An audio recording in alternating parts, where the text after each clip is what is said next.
If you could give me the book of Deuteronomy chapter 1, and we'll start at verse 1. We're in a very powerful time. This is a very powerful day today.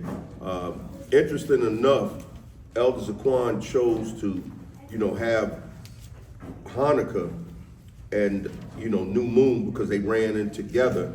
And it's very profound because something happened on this day, and we're going to read it. And it's in the same spirit. Even everything that's going on in Israel, the beautiful thing is that these scriptures are relative, it's real time. I want to give you just one word, and that's the elect. Nobody but YAHAWAH'S could be the elect. All right? Nobody. So I want you to meditate on that for a little bit, chew on that. Anybody comes with any other doctrine contrary to what's for the elect is a false doctrine. All right. That's another teaching for another time. I just wanted to give you that for now. Read what you got. You want 1 and 1? Deuteronomy 1 and 1. This is the book of Deuteronomy, chapter 1, verse 1. These be the words which Moses spake unto all Israel. Unto all who? Unto all Israel. And we're going to see this theme throughout the scriptures. This is our day. This new moon is our day. Hanukkah is our day. This is not for any other nation. That's right. The instructions in this Bible as it relates to how to worship the Heavenly Father is strictly for the elect. And that's the Israelites. Even when you go into John 3:16, and it tells you the world, that word world, that God so loved the world is what to you scholars? What is that word world? It's elect. So the elect has always been Israel, will always be Israel. Can only be Israel, can only be the nation of Israel. All right, read. Moses spake unto all Israel on this side Jordan in the wilderness. Come on. In the plain over against the Red Sea. Read on. Between Paran, Topel, Laban, Hazeroth, and Dizhaab. There are 11-day journey from Horeb by the way of Mount Seir unto Kadesh Barnea. Okay, come on. And it came to pass in the 40th year, the 11th month. So this is the 40 year. Remember their journey in the wilderness, coming out of Egypt. The 40th year, read. In the what month? In the 40th year, in the 11th month. In the what month? The 11th month. We're in the 11th month. This is the 11th month coming out of the 10th, coming out of Hanukkah as we're ending, but we're still in it. This is a very powerful time. That's right. We're in. And this is a time that we should understand and awake to it, and we should be operating in this spirit. This is a warlike spirit because of the adversary, because of the enemy, and he's intensifying, infiltrating Israelite camps. The enemy is infiltrating the minds of our people and causing us to be lukewarm again. We're in a very powerful time. Let's hear what Moses said during this day. It was on this day, this new moon, that this happened, or in the 40th year of that time on the 11th month, where we're at. Read on. On the first day of the month, that Moses spake unto the children of Israel, according unto all that Yahweh had given him in commandment unto them. Come on. After he had slain Sihon, the king of the Amorites. What did the Most High do during this time? He had slain the king of who? Of the Amorites. Of the Amorites. Read on. Which dwelt in Heshbon, and Og, the king of Bashan, which dwelt at Azaroth in Ederi. Come on. On this side Jordan, in the land of Moab, began Moses to declare this law, saying, Yahweh our power spake unto us in Horeb, saying, Ye have dwelt long enough in this mount. We have dwelt long enough in this mount. And I want you to think about this. During Hanukkah, and even in this time, what initiated that was the Maccabees going to the mountains after they killed Hellenized Jew, All right, someone that was trying to Hellenize their people and actually bring them into pagan customs, as well as a leader. I believe he was a Greek leader of that time, and they killed him.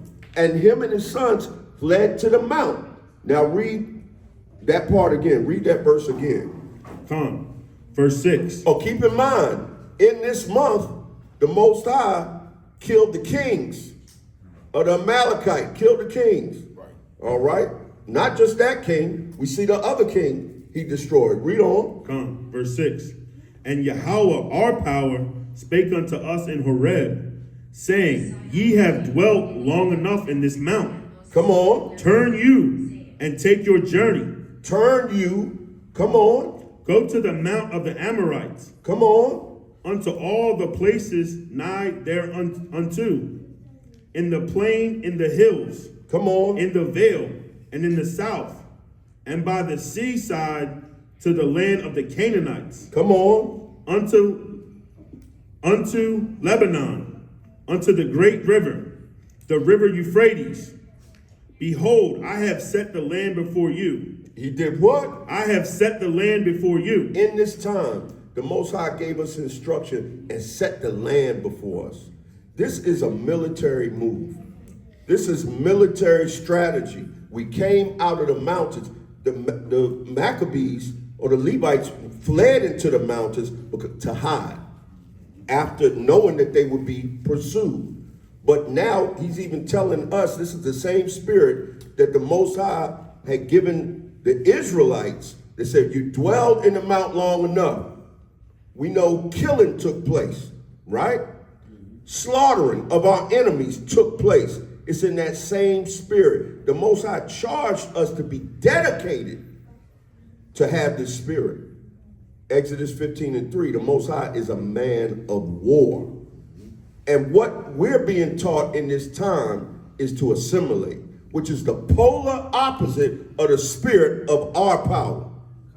Read on. Verse 8. Behold, I have set the land before you. Go in and possess the land, which Yahweh swore unto your fathers. Now, how did they possess this land? Did they teach them laws, statutes, and commandments? What was the instruction of the Heavenly Father to possess the land? Read. Aren't we going to take the kingdom? Do we have it yet? It's the same spirit. And until we take it and have the mentality of taking it, we will forever be subjugated to our enemies. Read on. Go in and possess the land, which Yahweh sware unto your fathers, Abraham, Isaac, and Jacob. We don't hear any other nation. Abraham to Isaac to Jacob, which is the Israelites. Read on. It's no, this land is my land. This land is your land. Hell no. It's not for everybody. Neither is the gospel. Read. To give unto them and to their seed after them. To give to who? To give unto them and to their seed after them. Did it say the heathen after them? Read on. And I spake unto you at that time, saying, I am not able to bear you myself. Come on. Yahweh, your power hath multiplied you. And behold, ye are this day as the stars of heaven for multitude. Right. Read down to, skip to 13. Come. Deuteronomy chapter 1, verse 13. Take you wise men and understanding and known among your tribes, and I will make them rulers over you. Right there. And this is the mindset. We've been in this place for too long. And the place that we've been too long is being docile, being compromising as a people. We have been in this mount.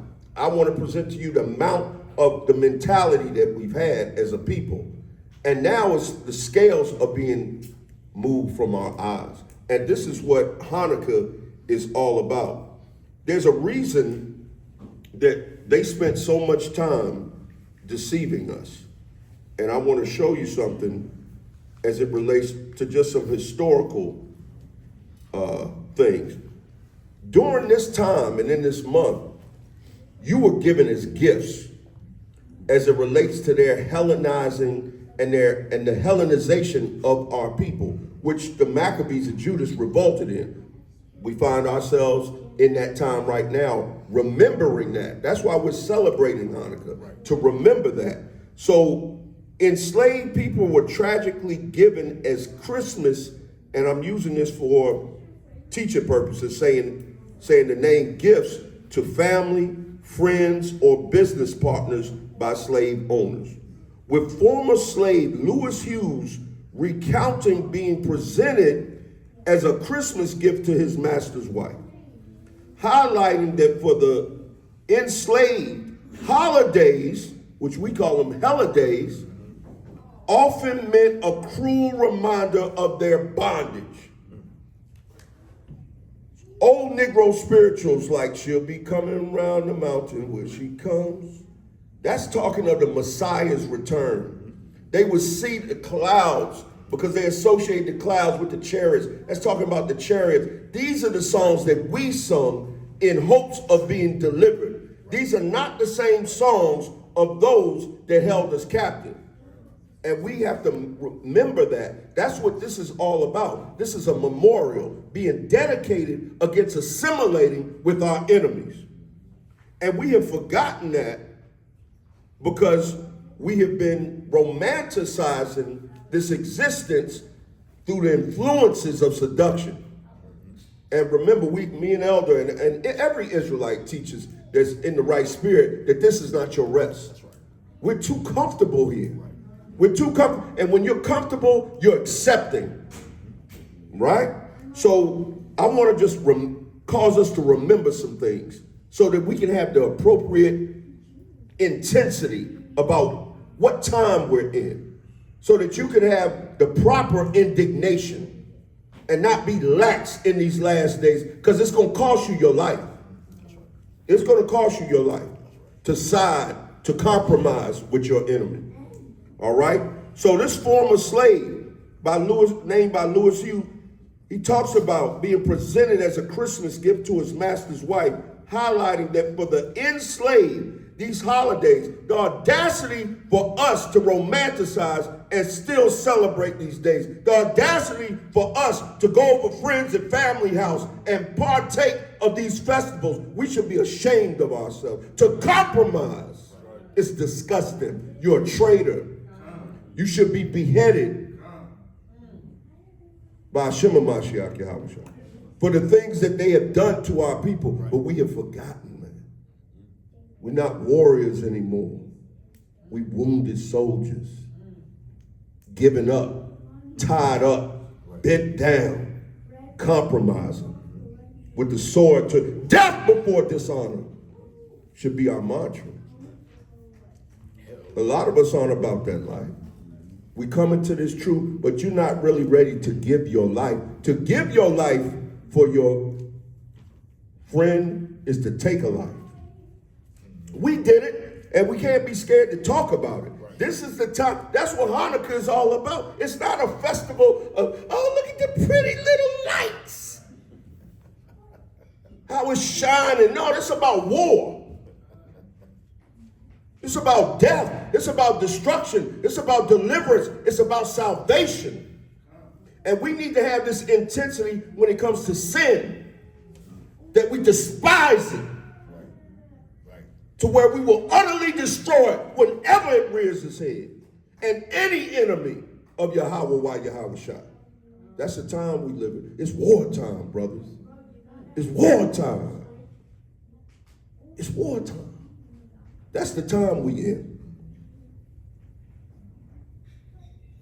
Cruel reminder of the bondage. It wasn't joy. It wasn't no Merry Christmas for the Israelites.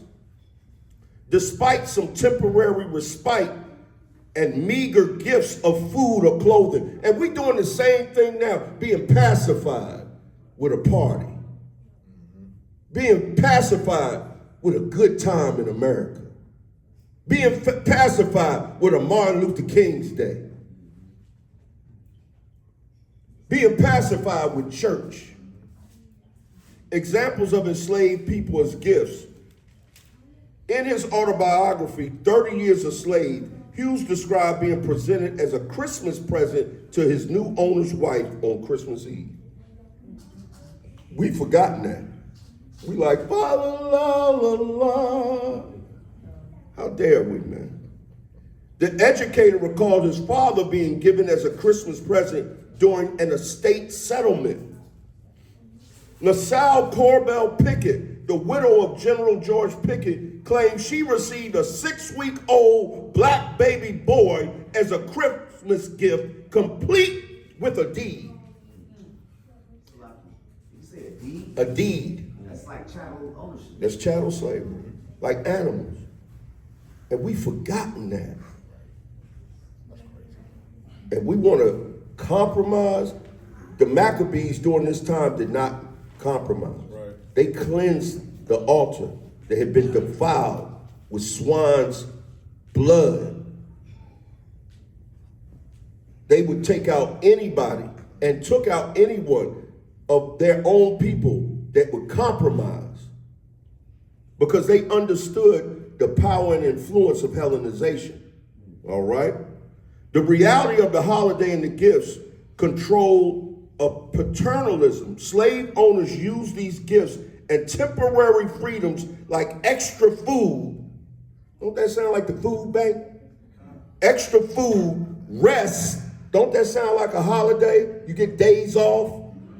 Or family visits. You get to see loved ones. To foster loyalty and maintain control. That's not what it means to me today. Right. Man, you forgot what man or man you are. They do it for kids. Come on. Come on. That's child sacrifice. Control. That's what they do it for. Preventing revolts. Preventing this mentality. That's why a lot of us are docile. That's why a lot of us want to teach an all-inclusive doctrine. It's because of Hellenization. And escapes, bring them out whenever you're ready. Escapes as the new year hiring season approach. Bring out your precept. This is the book of Deuteronomy, chapter 28, verse 32. It says, thy sons and thy daughters shall be given unto another people. Come on. And that I shall look and fail with longing for them all day long. How the hell are you going to have a Merry Christmas knowing that happened with your people? Right, that's right. That's right. Come on. And there shall be no might in thy hand. We should be adamantly about being dedicated against assimilating. Read on. Verse 33. For the fruit of thy land and all thy labors shall a nation which thou knowest not eat up, and thou shalt be only oppressed and crushed always. And we don't think, because what Elder said so eloquently early, if you don't, because nothing is happening, a lot of times you don't think nothing's wrong. Right. You being oppressed and don't even know it. Right. It's through Hellenization. Dehumanization, receiving another person as a gift, was a stark display of power and the complete dehumanization of enslaved individuals who were treated as property. We forgot that. Right. They did it to all 12 tribes. All of us. Still doing it. You see what they're doing with one, you out of here. They want our Northern Kingdom brothers and sisters. They want you out.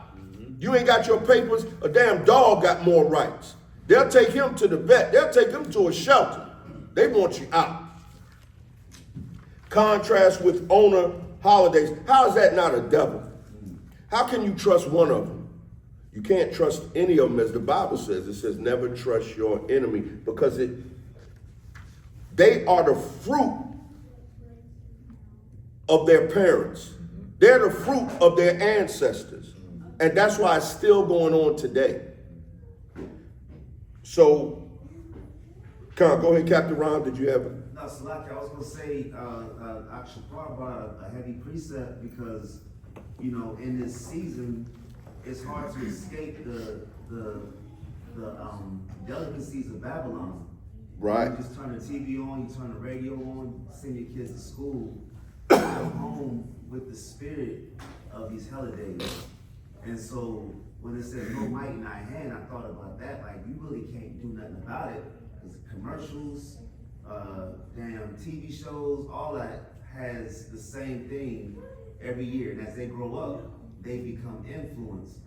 They- And that's the influence of Esau, Babylon, that's actually putting those small carrots out there for our people, our kids. That's what Elder says. He says, why? That's what he said earlier. Why do you think they keep having you go over it? We should be meditating on the scriptures. They are meditating on their practices. Right. Every year. Right. They bring, you already know the season. You get that warm, fuzzy feeling. People start putting on lights. I get so damn mad, I'm ready to go around my neighborhood and just start pulling. Bah humbug. I'm like the Grinch out there.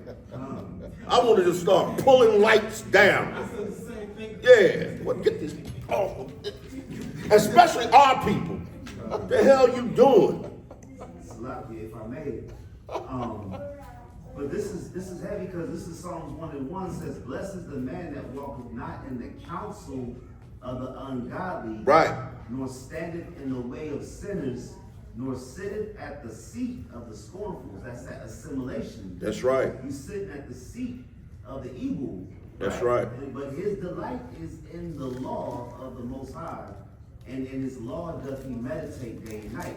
That's what you were saying earlier. That's the spirit of the Maccabees. And you know that you'll have the proper indignation because the it's the Maccabean revolt. It was a revolt. And so it's to come up against Hellenization. So I want to give you just a little background. I know many of us are familiar with it, but just give you an understanding so that we can have the proper indignation. And when we teach it with such intensity that it's undeniable. That we cause our men, because there should be more men in here ready for war. Being prepared, girding yourself up like a man. And stop running around the United States like this is a place to be. All right? So the purpose of Hellenization was to spread Greek culture, language, and ideas across conquered lands, like those of Alexander the Greek. Now give me that in the Apocrypha. It tells you, this is even their history, like those of Alexander the Greek. You know what I want? To unify diverse peoples, create shared administrative systems, and foster cultural exchange, resulting in a new, like the new world, blended Hellenistic civilization with significant impacts on art. That's where the whitewashing happened, philosophy, science, and even religious tradition to get into your psyche, to get into your mind, to get you to conform. That's the purpose of Hellenization, to get you to submit, to bow to your enemy. That's why the Most High says in the Apocrypha, the very Apocrypha in which Officer Shapar is about to read from, never trust your enemy, though he go crouching. That's how he did it. And we still trusting them. Oh, I still trust it. All white people ain't bad. Come on, we still saying that in 2025, even to the extent where we want to give what belongs to the elect to them. Bring it up. This is the book of Lamentations, chapter 2, verse 14. Thy prophets have seen vain and foolish things for thee. They have not discovered thine iniquity, to turn away thy captivity, but have seen for thee false burdens and cause of vanity. Think about that. And think about how all these other doctrines are distractions. They're distracting us from having the proper indignation and ready to fight and ready to revolt. They got you ready to debate. We're supposed to be ready to revolt. This is real time. This ain't no YouTube entertainment purposes only. Keyboard warriors. I got a precept for you. Bring it up. Yeah, I got a precept for the priest. I'm going to let him break it down. This Ecclesiastes in the Bible. Surely oppression maketh a wise man mad, and a gift destroyeth the heart. That we're too complacent. We're too comfortable. Just mere things like food that a lot of us don't get enough of. Or some of us have too much of. But these are the things that seem to pacify us. Trivial things. Things that don't carry no weight or no value. We're going to have all the food when we get the kingdom. All the food is ours. Won't be no damn hoes food. All the hoes food is ours. All the food. Go ahead, read your precept. This is the book of Maccabees, start at 1:1.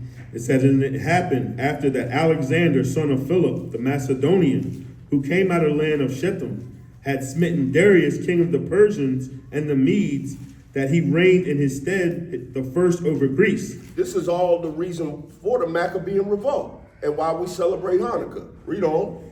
And made many wars, and won many strongholds, and slew the kings of the earth, Come on. and went through to the ends of the earth, This is Alexander the Greek. Come on. and took spoils of many nations, insomuch that the earth was quiet before him. Whereupon he was exalted, and his heart was lifted up.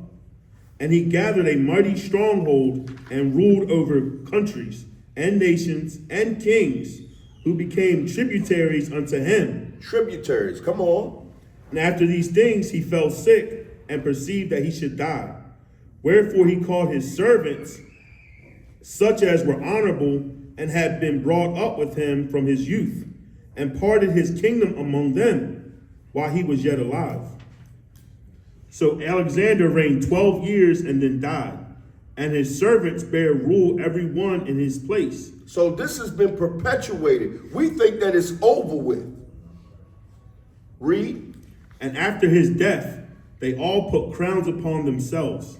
So did their sons after them many years. So did their sons, and then their sons' sons, even to this day. Read on. And evils were multiplied in the earth. That's why you can say Merry Christmas with a smile as a so-called Negro or Latino. That's why you can run and feel guilty if you don't have a gift when you were a gift. That's why you don't have a problem being in the church, eating ham, doing any of these things that are a result of being Hellenized. Your foreparents were murdered. Children murdered, stomped out, pulled out of the stomach,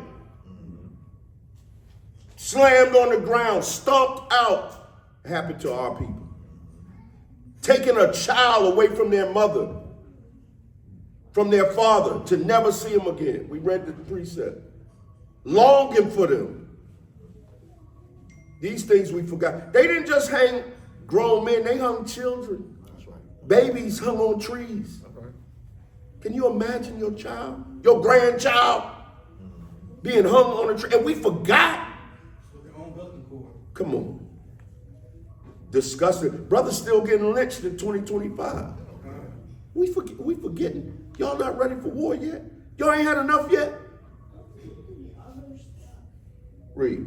Verse 10. And there came out of them a wicked root, Antiochus, surnamed Epiphanes, son of Antiochus the king. What was he? What's his nationality? He's an Edomite. A Greek. Read. Who had been hostage at Rome. And he reigned in the 137th year of the kingdom of the Greeks. Who was Alexander the Greek? He's a Greek. Read. Verse 11. In those days went there out of Israel wicked men. Many, and we have them today. They're wicked men in Israel. Come on. Who persuaded many. They persuaded many how? Saying, let us go and make a covenant with the heathen. They want to make a covenant. They want to be aligned with the other nations. This Bible is not the same for everyone. Read on. Let us go and make a covenant with the heathen that are round about us. For since we departed from them, we have had much sorrow. Come on. So this device pleased them well. Why you think enemy is all right with you this time of year, smiling in your face and ringing the damn bell in front of Walmart and okay with you, but the rest of the season they ain't got no time for you? Because they know for every smiling face, they know they got you. You compromised. Got them. Got them. You in here buying, son, they gonna be nice to you. They gonna be nice to you. Black Friday, oh yeah. Yeah, you were a slave too. Yeah, then too. That's why you think they called it Black Friday. Right. You were the items. Read on. Verse 13. Then certain of the people were so forward herein that they went to the king, who gave them license to do after the ordinances of the heathen. Come on. Whereupon they built a place of exercise at Jerusalem, according to the customs of the heathen. Even today, the gymnasium, why you think people still wearing tight clothes? You don't need tight clothes to exercise. Why you got it like you going swimming? You don't need tight clothes to swim. That comes from that Hellenization. Because they used to do that stuff naked. Right. Read on. Verse 15, and made themselves uncircumcised, and forsook the holy covenant, and joined themselves to the heathen, and were sold to do mischief. And this is why Judas Maccabees and his son, I know many of y'all are familiar with the story, his sons, that's why they revolted.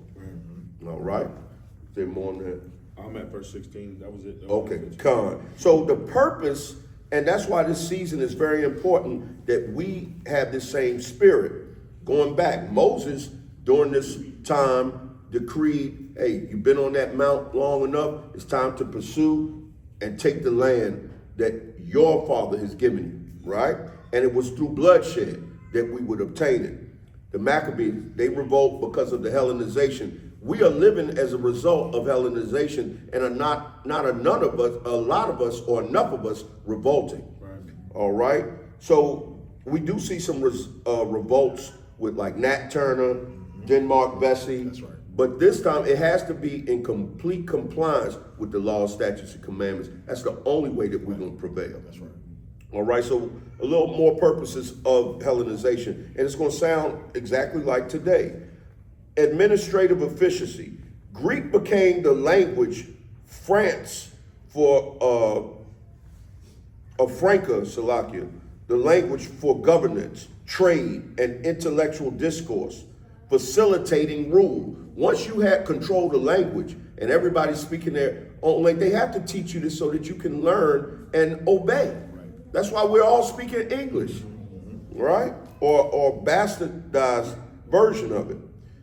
Intellectual and artistic flourishing, promoted Greek philosophy. That's why if you ask them, we never did nothing. All the movies, the Charleston Hestons, about Moses, about the Messiah, who do they look like? You ask them, because it had all been Hellenized. Every time we watch TV, you can barely get a show with us in it. And when you do, it has something to do with us murdering one another, you know, nothing edifying, nothing truly historical. Slovakia, just like they whitewash all that history, like they do that with us all throughout history, even now, like that was a black dude or so-called Israelite who saved a lot of people in 9/11. They made a movie about that, and it was a white guy that played black. You see that? They're still doing it. Still doing it. We know that from a whole while. I got a Lone Ranger doll. I don't know if y'all remember Lone Ranger. When I was young, I had the Lone Ranger, old white man. He was black. One of the first to, actually it was a black man that went, I wouldn't say the first, but you know, how many of us know about going to the North Pole and, you know, all these things and all our inventions. The purpose is control. That's the purpose of Hellenization. Political integration. That's why this whole political party and everything we do is a result of Hellenization. Guess what it does? Help bind desperate regions under Greek or later Roman rule, creating a stable intercontinental world. So to amalgamate, and that was the purpose of what Hellenization even was back then, to bring the people together as one. And the Maccabees realized, say, oh no, we should not be coming together. This has nothing to do, we should be separating. And lastly, religious impact. Influence, and this is what they have in AI will tell you, influence Jewish practices and beliefs, causing eternal conflicts. They got here the Maccabean revolt. They know the purpose of Hellenization and what it does, what it was meant for. All right, but also facilitating Jewish literature, Septuagint, and later Christian development. So Christianity is a result of Hellenization. And Judas Maccabees, and during this time, we weren't supposed to have none of it. So we even see where YAHAWAH'S, he himself went to the Feast of Dedication. I believe it's in John 10 and 22. Yes, sir. Let's grab that.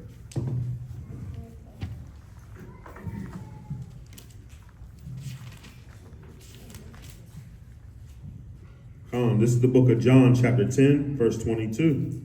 And it says, and it was at Jerusalem, the feast of the dedication, and it was winter. And it was winter. So we know the time it was winter. So how could he love everybody if he celebrated Hanukkah? If he celebrated dedication, you'll see that dedication, you look it up, that's Hanukkah. How could he love everybody if he acknowledged the revolt of his brothers? So I just want to give you a little backdrop even of the time in Israelite life during that time, during that century, which was around the 4th century BCE. And later you'll see how the Hellenization, how we were operating. You know, most of our people were okay with it, just like today. Ain't nothing new under the sun. It was all just like the Maccabees and their revolt. It was only a few of them. That's probably where they get the movie A Few Good Men from. Good men is having righteous indignation against your enemy. You know, like the Navy SEALs, or like Marine Corps Recon. Those people that go in, it's only a small group of them, special forces, they go in, get the job done, and get out. It doesn't take a whole lot.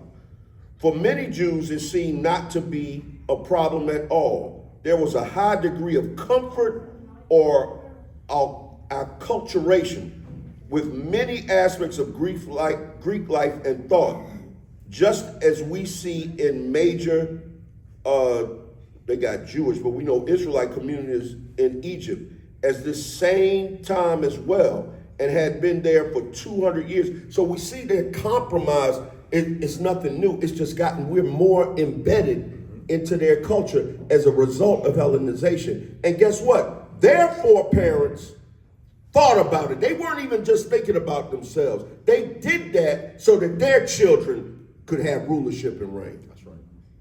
We must remember so that our children will have rulership and reign. If we don't, the same thing is going to happen over and over and over again. So you got a precept? Okay, go ahead and bring it out. I'm going to get a couple of precepts and then we're going to end. This is the book of Deuteronomy, chapter 32, and I'm going to start at verse 7. It says, remember the days of old. Come on. Consider the years of many generations. Ask thy father, and he will show thee.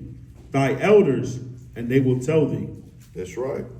So just like the Maccabees, and it was made an edict to keep it, we must keep the dedication. We see in 1 Maccabees 4:56, and so they kept the dedication of the altar 8 days and offered burnt offerings with gladness and sacrificed the sacrifice of deliverance and praise. But this was only a result because they actually cleansed the temple. Now for us, we have to have a clean temple. We are the temple of the living power, and we must be clean. How do we be clean? We know, how does a man cleanse his way? Right. How do we do that? Matter of fact, if you grab that. How do we do that?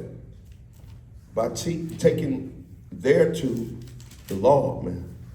Meditating on this word. So for us to have that same indignation, you will never have that indignation, righteous indignation, if you're not taking heed to this word and cleansing the temple. We must be dedicated to cleansing the temple the same way the Maccabees were dedicated. All right? Read what you got. It's the book of Psalms, chapter 119, verse 9. It says, wherewithal shall a young man cleanse his way? By taking heed thereto, according to thy word. That's right. So we have to take heed. The Most High is only going to be accepting of cleanliness, but our cleanliness has to be that of righteousness. And then we'll have the righteous indignation. Too many of us are lukewarm and giving heed, like I brought out concerning the doctrine, into seducing spirits. Give me 2 Timothy 4, verse 3. Yeah, go ahead. Yeah, Priest Jacques is right. And one of the main tactics that the other nations use, even going back during the time of the Maccabees, is a comfort level within our people. You know, when our people are comfortable, I'm talking about on a high level, you know, like LeBron James comfortable. He'll never go back to the hood, man, and hang out, man. The white man have warned him against that. Like, man, you crazy? You got $1 billion in the bank. What the hell you need to go back to the hood for, man? All right? You forget about the war. You forget about the starvation. You forget about the plight of our people when you get money. When you start becoming like them, you forget about your people, man. I can't tell you no different. You think Michael Jordan hang out in Marcy Projects, man? Go back out there and hang out with the people, man, and build things for them? Nah, he can't do it, man. Because why? Because he's comfortable. Okay, the damn devil done gave him a gift, man. He can't return the gift now. Okay, he can't go and return the gift. He already got it already, man. He made a deal with the devil, man. And the way that they do us, if you're comfortable, you forget about the wars and about the plight in the hood, man. You can see like that record. I can see clearly now the rain is going. When you live in the hood, it's a different perspective on life, priest. That's right. You got a whole different perspective on life, man. When you in the hood, man, okay, starving, you're hungry sometime, man. Things don't go right. You see the police, how they beating up your people, okay? It's a whole different perspective. But once you get a little bit of money, you forget all about it. You're comfortable now. Okay. You're comfortable, and we forgot our pressure. I want to say this real quick. When you go back into the history, you know, they offered that pig in the sacrifice. That sacrifice they did was offered to Zeus. So notice how you got Jesus. And people saying Jesus, oh, that's what that is. That's Zeus. You're actually acknowledging Zeus. And for us to be accepting of these holidays, it puts you in the mindset of, guess what? Now, if you're acknowledging that, you can't mix the truth with the lie. So now you're contaminated. Your temple is contaminated. Everybody that compromises. Do you know they fought and died because the Greeks wanted us to abandon our ways?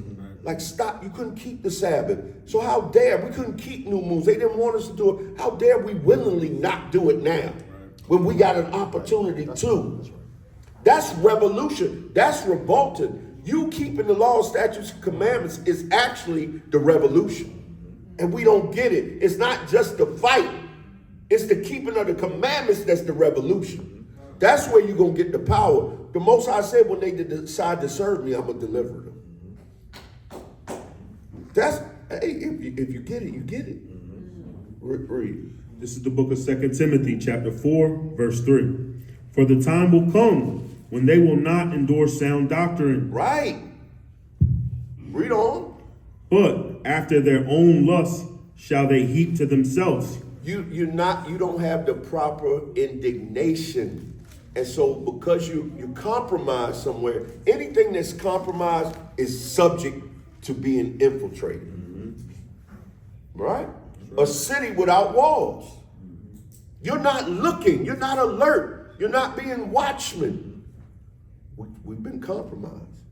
Read on. But after their own lusts shall they heap to themselves teachers having itching ears, and they shall turn away their ears from the truth. Right. So think about it. They were forcing us to do things against the Most High, which were punishable by death. If you broke the Sabbath, the Most High would kill you.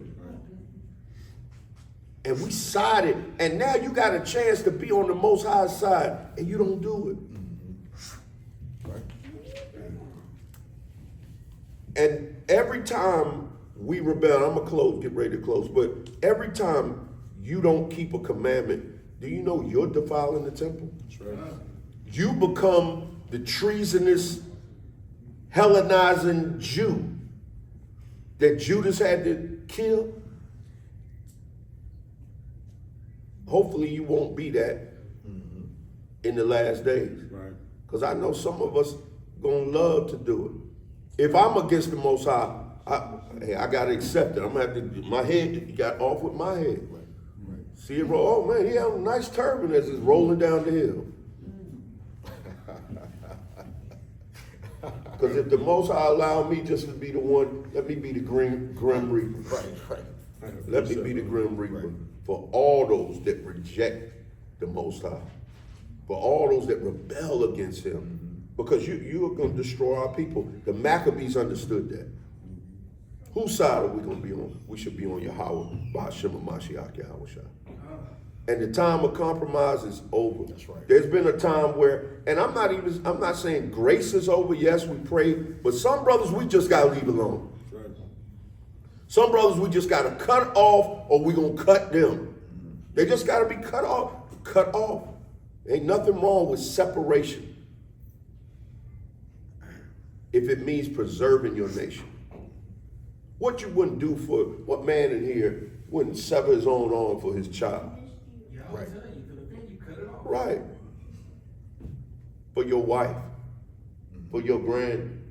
To die is to die with honor. And the only way to have honor is to obey these laws, statutes, and commandments. There is no honor outside of that. Right, right. Read what you got. This is First Maccabees, chapter 2, verse 50. Now therefore, my sons, be zealous for the law. Come on. And give your lives for the covenant of your fathers. Woo. Give your lives. So the commitment should be to the law. And that's where the power is. All right. And with that, I say shalom.